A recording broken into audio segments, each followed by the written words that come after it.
Alright everyone, so I wanted to make a video response to Styx Hexenhammer because I genuinely miss this particular genre where a creator would respond to another creator and the audience would just eat the popcorn as the drama ensues. And people would get really emotional. It's like, oh, this guy is right, no, that guy is right. I think like that is what really got me to this platform, and it was very entertaining and fun to watch.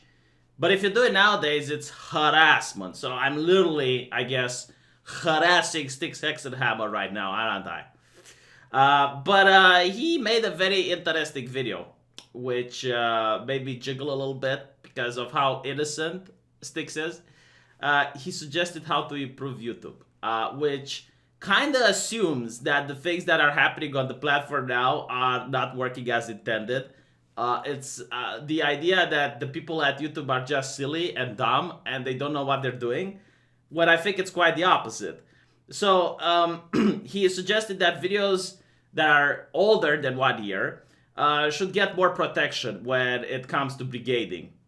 And in a way he is right, because I have seen videos that have been 10 years old and videos that are going viral getting a community strike because people are now flagging them. And it's very easy now to, I guess, get a brigade on your channel. Like if you piss off some blue check mark on Twitter, or you piss off someone with influence in a Discord, they can just send people to go through all of your old videos from 3, 4, 5 years ago and report them on terms of service violations that exist now but didn't exist back then. And that can get your channel into trouble, which is why a lot of people, including myself, have deleted so many videos, which you now cannot see ever again.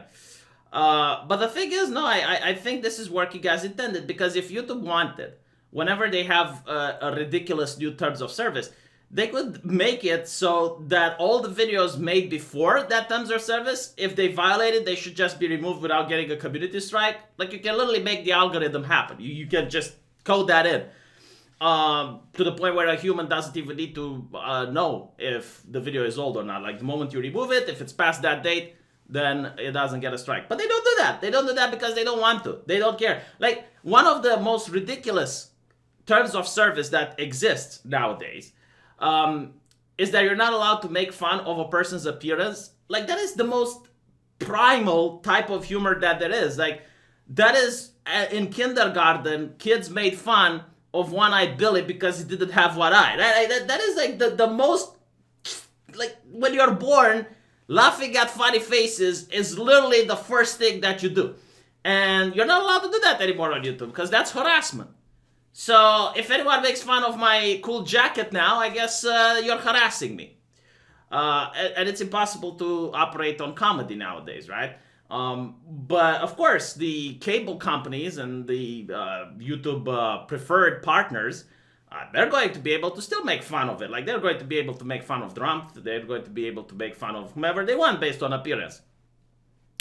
It's just that us mortals aren't going to do it. And Styx, if you were to follow closely what the YouTube CEO said in a recent interview, half of the views on the platform now, half of the views on the platform do not come from independent content creators. And it kind of makes sense, you know, because a lot of the views are from the autoplay feature. And if I want to listen to Styx Hexenhammer, I'm going to get one of his videos, and then the next autoplay is going to be Fox News. So even if I don't want to watch Fox News, well, that's one video for them. And the algorithm doesn't work like it does for me, a normal mortal. Like, if someone were to just click on my video and watch 5 seconds of it and then click away, the algorithm would think that person doesn't like my content and it would suggest it to that person less. Meanwhile, it doesn't matter how many times you report Fox News for spam. It doesn't matter how many times you click away from Fox News, you're still going to get it. Like, YouTube has become the PR for the mainstream media. They are training people to watch cable again. And I think this is going to bite them in the ass. I think this is very profitable for them in the short run. But it's going to bite them in the ass the moment the cable are going to get their new audience. And they're going to just ditch YouTube. Because YouTube is competition. They literally do the same thing. They want people to watch something and then get an ad. That's what cable wants you to do. And cable was dying in ratings. They realized that social media is killing them, so they started attacking YouTube. and scared off their advertisers. And YouTube thinks, okay, well, if we're going to get cable on our platform, then they can't slander us anymore because then we're going to fall together. So it's a financial incentive now for the Wall Street Journal and for others not to slander YouTube. And I think that's going to happen for a little while, up to the point where these cable companies don't need YouTube anymore.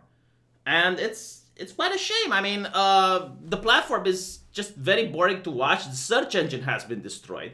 I mean, Google Steven Crowder YouTube, and I had to scroll down all the way till the bottom of page 4 in order to find his YouTube channel. And that's just one example. Like viral videos that I have known. For example, Dame Pesos videos on the Young Turks.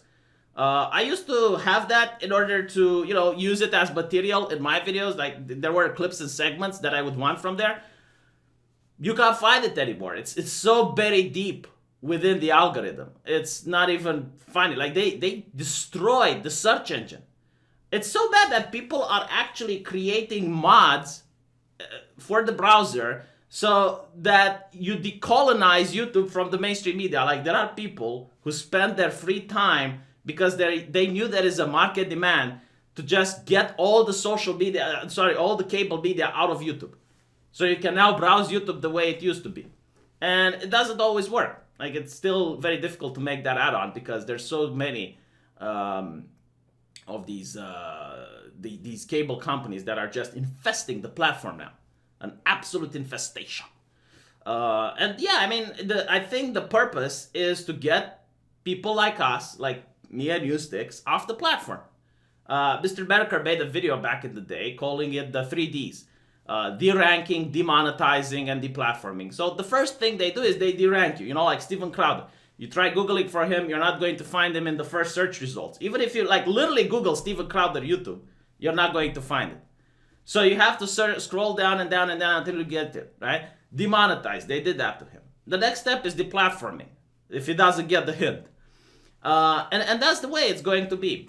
I'm not sure that there's going to be a competitor or whatever, but what I do hope is that if enough people were to talk about it, it might cause some sort of stink that, YouTube would have to answer to it, or, I'm just saying, I don't know. I'm just being hopeful, I guess. But there have been times where people did cause enough of a stink and changes were made. I have seen this, I believe a credit card company banned a website that was critical to Islam, and then people made a big stink about it, and the credit company reversed the decision.